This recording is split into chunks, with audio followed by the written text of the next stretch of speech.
All right. Good afternoon, everyone. Just a couple things here at the top, and we'll get right to your questions. Secretary Austin spoke by phone yesterday with Ukrainian Minister of Defense Rustem Umerov to discuss current battlefield dynamics, Ukraine's ongoing operations, and Ukrainian reconstitution and training efforts. During their call, Minister Umerov provided an update on the impact of Russia's continued attacks in Ukraine. Secretary Austin and the minister also discussed the next Ukraine Defense Contact Group meeting, which will be held next month, in support of Ukraine's urgent security assistance requirements. As we've said, since Russia's illegal and cruel invasion 2.5 years ago, the DoD will continue to support Ukraine with the means to deter and defend itself against further Russian aggression. The full readout of the phone call is available on defense.gov. Separately, the Department of Defense continues to closely monitor the situation in the Middle East and take steps to mitigate the possibility of regional escalation by Iran or its proxies. The department's recent adjustments to the U.S. military posture in the region have enabled us to bolster U.S. force protection, increase support for the defense of Israel, and to ensure the United States is prepared to respond to various contingencies.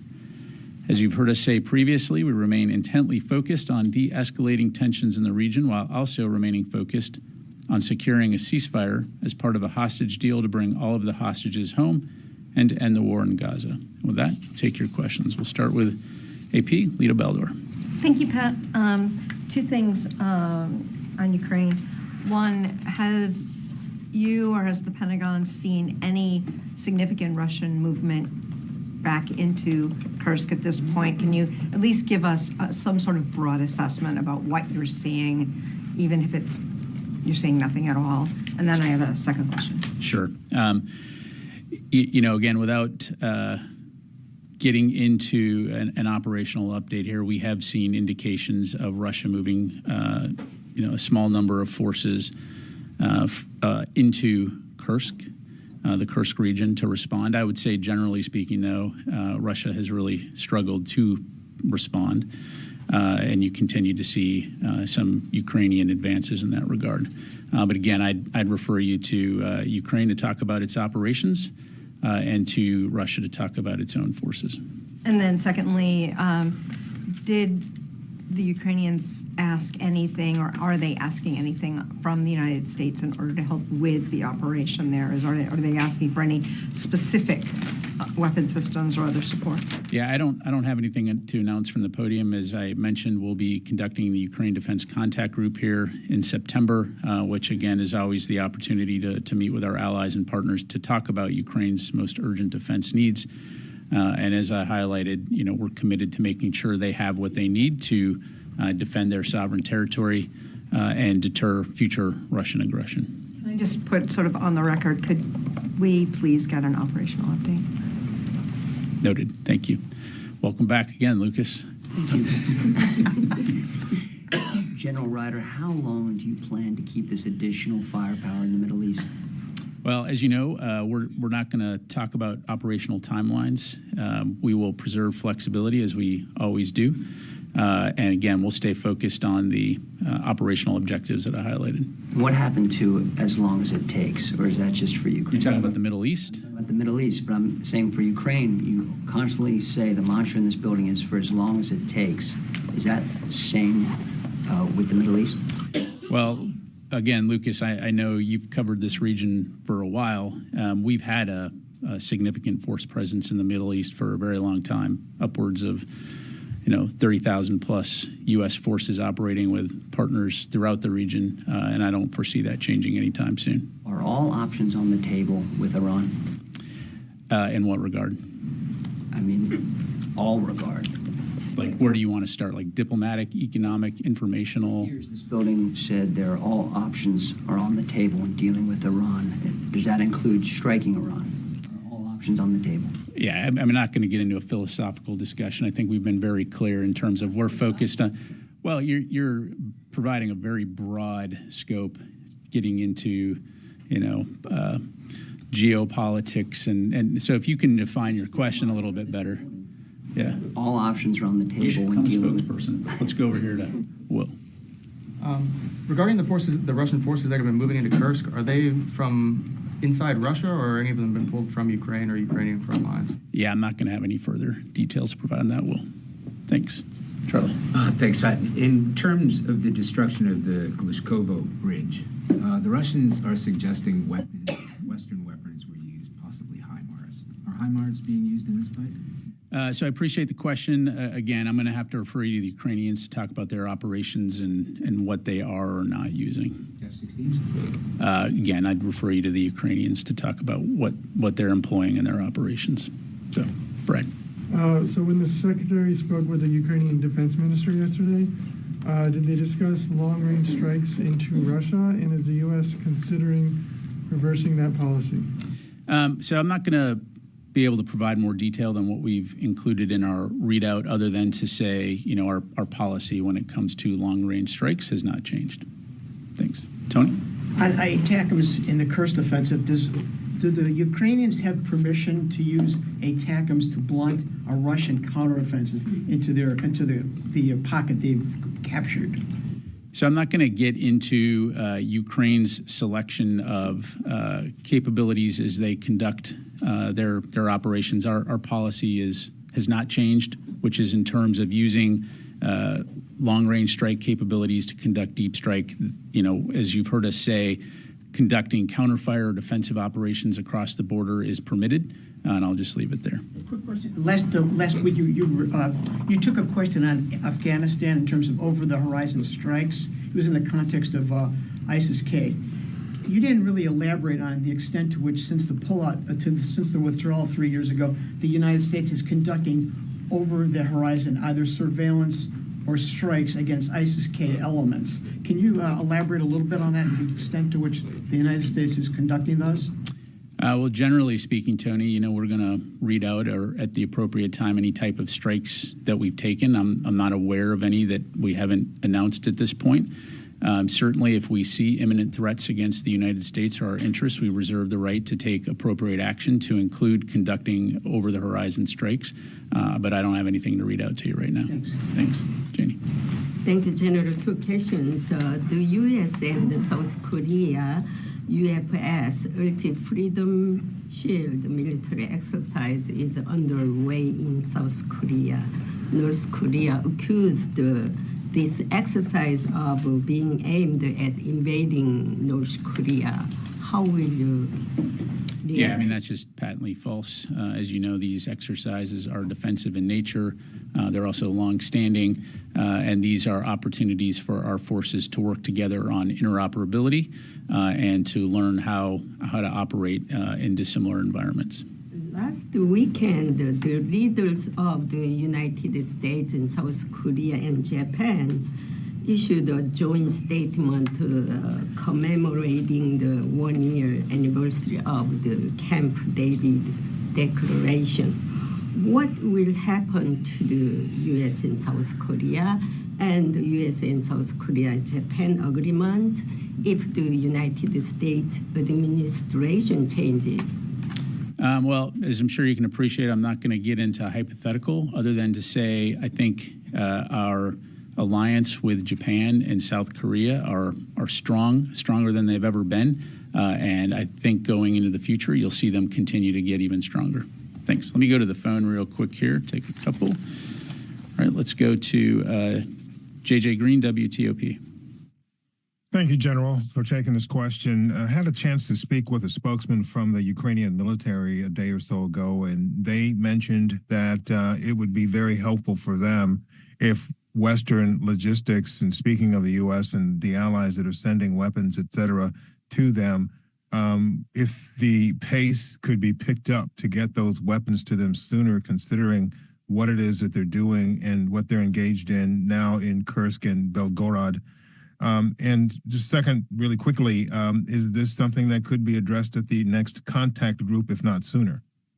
Yeah, thanks for the question, JJ. We are always looking at ways that we can expedite delivery of capabilities to the Ukrainians. And to your point, the Ukraine Defense Contact Group provides an excellent forum in which to have discussions to look at processes, procedures as it relates to ensuring that the Ukrainians have what they need on the battlefield to defend themselves.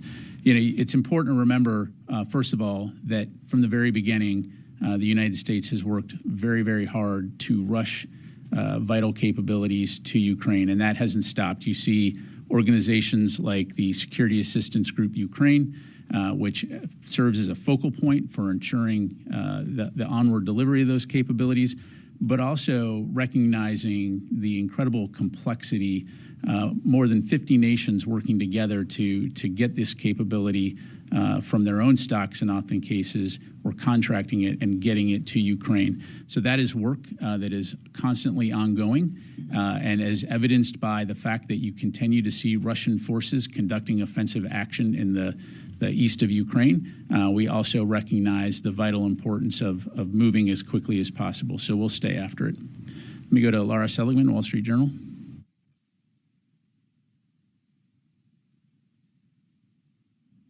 Laura, are you there? Hi, can you hear me? An update, Pat, on the F-16 training in Ukraine, how that is going, and whether there are going to be American contractors helping out with the maintenance in Ukraine? Yeah, so right now, as I understand it, there continues to be F-16 training in Arizona and in Denmark. In terms of within Ukraine, I don't have any updates to provide. I'd have to refer you to the Ukrainians on that front. As you know, they have received some F-16s. And in terms of DoD contractors, U.S. DoD contractors, I'm not aware of any right now. All right, come back in Warren. Two questions on the Middle East and then one on Ukraine. Have the USS Abraham Lincoln, or has the USS Abraham Lincoln Carrier Strike Group and USS Georgia arrived in CENTCOM?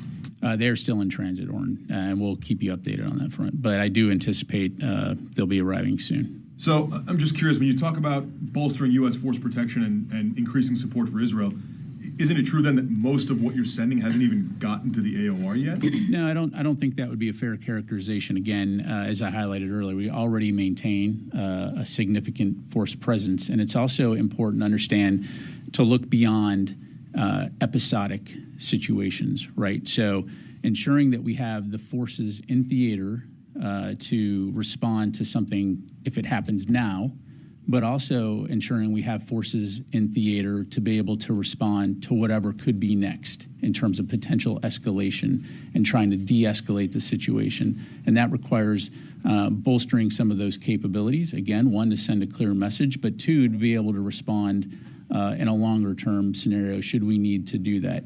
So I'll just leave it there. And then just a quick Ukraine question. Is the U.S. ready to openly and publicly support Ukraine's operation in Kursk? If not, why not? Look, again, we're continuing to have the discussions with the Ukrainians in terms of their focus. You heard President Zelensky say it was to create a buffer zone. So we're having those conversations to learn more about what their objectives are. Again, if you take a step back from a U.S. perspective, our focus continues to be enabling Ukraine to be a free and sovereign country that can deter Russian aggression in the future. And so that continues to be our focus. As it relates to their operation in Kursk, as I mentioned, they clearly have compelled the Russians to struggle in their response. It has certainly demonstrated the creativity and the battlefield prowess of the Ukrainians.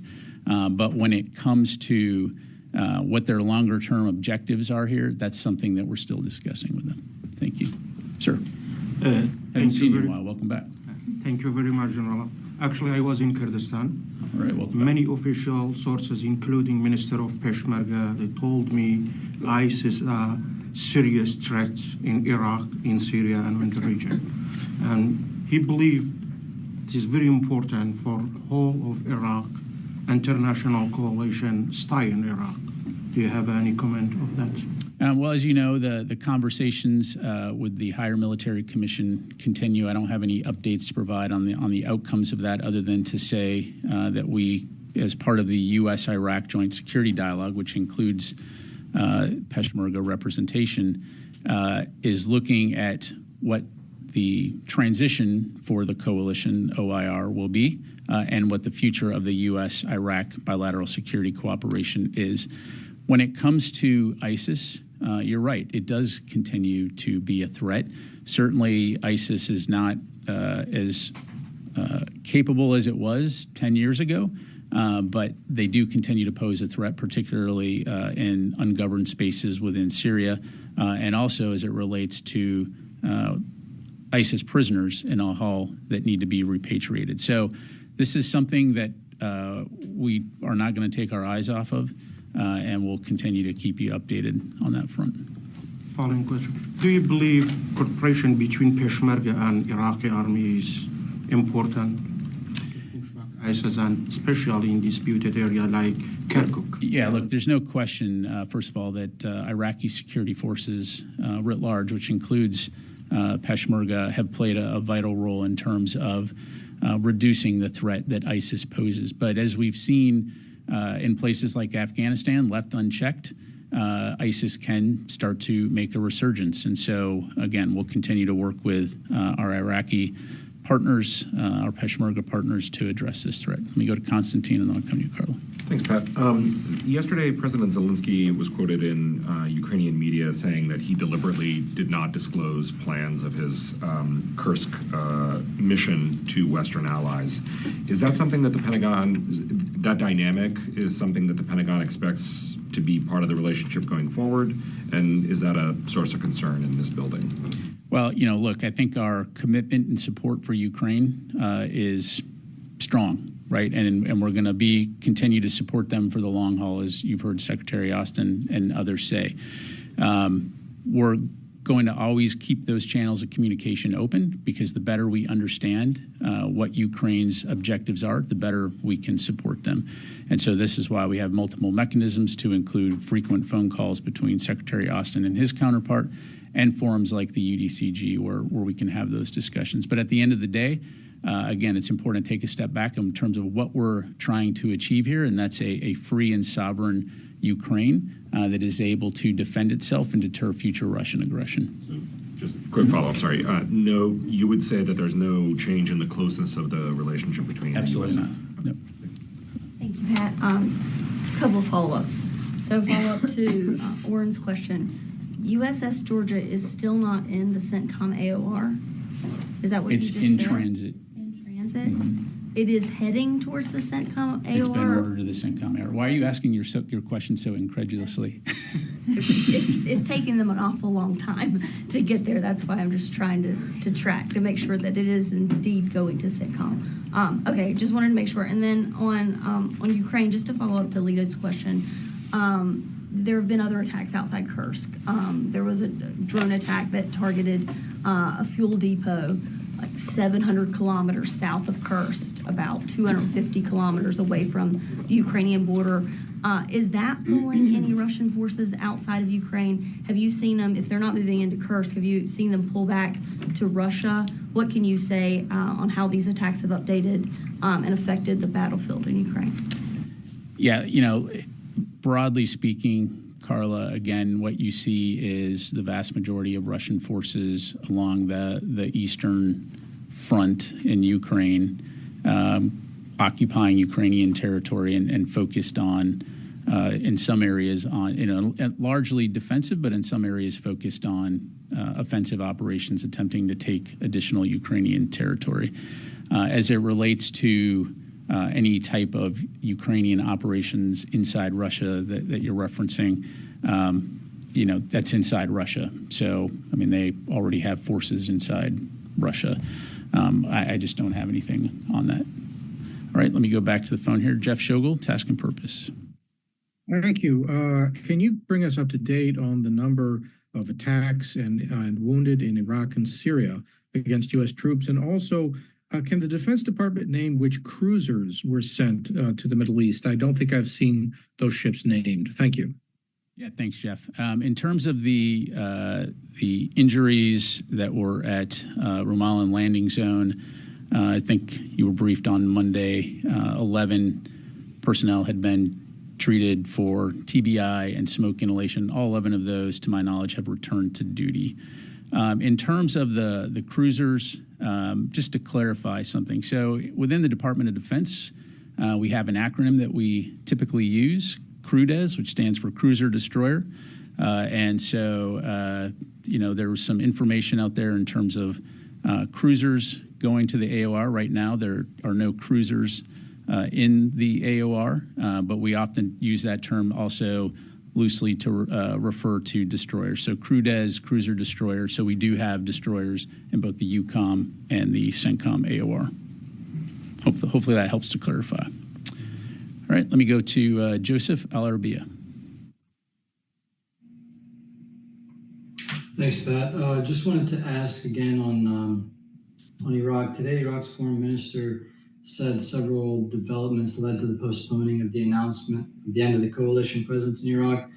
But he also said there had not been any response to the attacks on U.S. troops, particularly at Al Assad Air Base, due to what he said was diplomacy. Were you guys asked to hold off or not respond to any of these recent attacks, specifically the most recent one that led to, 11 injured U.S. personnel? Yeah, thanks, Joseph. So a couple of things on that. So first of all, as Secretary Austin has said many times, we're not going to tolerate attacks on our forces. And we will always respond appropriately in a time and manner of our choosing. As for any type of diplomatic discussions, I don't have anything to read out to you, nor am I going to get into those types of private discussions. Okay, time for a few more. Yes, sir. Thank you, General Ryder. My name is Mushfiqul Fazal, representing South Asia Perspectives. How does the Pentagon view the role of the Bangladesh Army in supporting peace and stability under the interim government led by Nobel laureate Professor Muhammad Yunus? Is there any collaboration or communication between the United States and Bangladesh military during this transitional period? Well, as you know, we do have a defense relationship with Bangladesh. We will look forward to working to support our shared values and interests, such as a free and open Indo-Pacific. I don't have anything to read out right now in terms of any types of contact. As it relates to the Bangladesh government, of course, we would expect human rights to be observed and there to be an avoidance of any type of violence. But I would refer you to our State Department for any questions about the U.S.-Bangladesh relationship writ large. Thank you. Charlie. Thanks, General. Between the Theodore Roosevelt, the Abraham Lincoln, the ships that are in the Med, now I count around a dozen destroyers, a submarine that will one day get there. What kind of fight are you gearing up for? And so, first of all, let's be clear about, I noted a bit of snarkiness in your question there, but the submarine is in the Mediterranean, which is in the EUCOM AOR. Okay, so first of all, it's in proximity of the region that we're talking about, moving into the Central Command region, again, to provide capacity there. And in terms of what we're getting ready for, is exactly what I read out at the top, which is enabling us to bolster force protection, the defense of Israel, and also be ready to respond to a wide variety of contingencies. I understand the focus on this moment in time, but we in the DoD are a planning organization, and in addition to being ready for now, we're going to be ready for that wide variety of contingencies of what may come. To do that, you have to have capability and you have to have capacity. And so that's exactly what we've done, and that's exactly what we'll be prepared to do going ahead into the future. Thanks. Yes, sir. Yeah, President Zelensky said it wouldn't have been necessary for them to move into Kursk if its supporters, including the U.S., cleared them to launch deep strike missions at military targets inside Russia proper. Is this fair or not, or is this true or not with the I'm not going to comment on President Zelensky's statement. Certainly, I'll let his comments speak for themselves. Again, there should be no question that the United States supports Ukraine and its fight for freedom and to preserve its sovereignty and to deter future Russian aggression. And that's what we continue to remain focused on. While you're going to see various shifts on the battlefield from time to time, as we've been watching this for 2.5 years, we remain laser focused on that end state in terms of enabling them to defend their sovereignty and deter future Russian aggression, both urgent battlefield needs and long-term defense needs, and that's what we'll continue to stay focused on. Ultimately, at the end of the day, it's up to the Ukrainians to defend their country, and we're going to continue to communicate closely with them on what those needs are and evolve as the situation on the battlefield evolves. All right, last two. Yes, sir. Thanks, General. So on the two major wars that are going on in Ukraine and in Gaza, the civilian casualty rate in Ukraine by the Russian military is around 11,000 civilians, around 2,000 children. In Gaza, it's 40,000 civilians, 16,000 children. So that's 8 times the number of children killed in 1/3 of the time span by Israel. So my question for you is if you could tell us about the moral calculus that has led this administration to spend over $100 billion supporting Ukraine to fight back against Russia, while we're spending tens of billions aiding Israel's military campaign in Gaza and using rhetoric, like Russia's aggression, defending Israel. We're getting ready to defend Israel for a regional war potential in the Middle East. So with that stark civilian casualty contrast, why have you determined that Russia's the bad guy and Israel's the good guy? So again, let's take a step back in time here and look at how these conflicts started. Number one, Russia's illegal, cruel invasion, February of 2022, essentially attacking its democratic sovereign neighbor unprovoked. October 7, Hamas killed over 1,200 innocent civilians, took over 250 hostages, half of whom are still being held today. And you continue to see the brutality of Hamas in terms of embedding itself within mosques, schools, hospitals, building a tunnel network underneath Gaza instead of spending money on the citizens that it purportedly was supposed to help govern. A tunnel network, oh, by the way, that's the size of New York City and goes multiple levels below the surface.